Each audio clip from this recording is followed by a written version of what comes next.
Rais wa Rwanda Paul Kagame ameitaka nchi yake kujijenga katika hali ya kujitegemea zaidi, huku kukiwa na shinikizo jipya kutoka kwa Marekani dhidi ya Rwanda inayodaiwa kuhusishwa katika mzozo nchini DR Congo. Hii ni TriGen Media. Taifa hilo dogo la maziwa makuu limekuwa chini ya shinikizo la kimataifa kwa kile kinachodaiwa kuwasaidia kundi la wapiganaji wa M23 huko mashariki mwa DRC. Mkataba wa amani kati ya Rwanda na DRC uliosimamiwa na Rais wa Marekani Donald Trump ulisainiwa Washington mwishoni mwa mwaka jana, lakini siku chache baadaye hali kazidi kuwa mbaya, kwani M23 waliuteka mji mwingine mkubwa wa Uvira.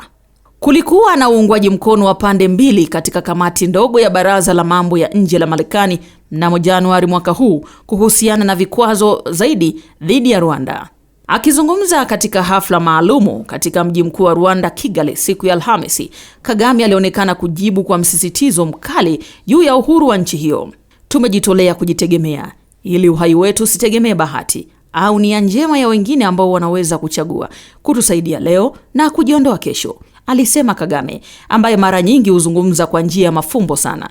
Kwa hivyo kujitegemea ndiyo kipaumbele chetu kikuu, alisisitiza Kagame kupitia ukurasa maalum wa X kwenye akaunti rasmi ya serikali. Rwanda inasisitiza kuwa inahusika tu mashariki mwa DRC ili kusaidia kujilinda dhidi ya maadui waliojiunda kutokana na mabaki ya wale wanaofanya mauaji ya kimbari ya Rwanda mnamo mwaka 1994, ikikana kuhusika moja kwa moja. Hata hivyo, kumekuwa na ushahidi mwingi kutoka kwa waangalizi wa Umoja wa Mataifa na wengine wanaodai kuwa Rwanda inahusika moja kwa moja. Kagame kwa namna moja ama nyingine alionekana kukiri kimya kimya uwepo wa Nyarwanda huko DRC, ambayo kwa sasa imekumbwa na migogoro. Wanapokuuliza kama uko Kongo ama unasema hapana, na swali la hatua za kujilinda tulizozichukua linaonekana kama halipo, na ukisema ndio, hilo linakuwa tatizo pekee duniani kushughulikia, Kagame alibainisha.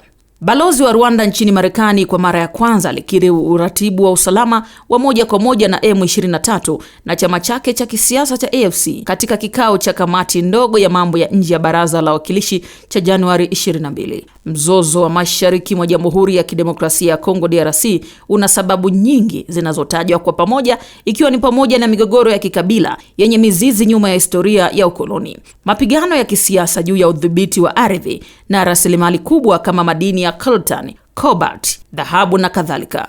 Ushawishi wa mataifa jirani kama Rwanda kupitia makundi ya waasi kama M23, udhaifu wa serikali na rushwa pamoja na umasikini uliokithiri vinatajwa kuchochea hali ya ukosefu wa amani. Hii ni TriGen Media.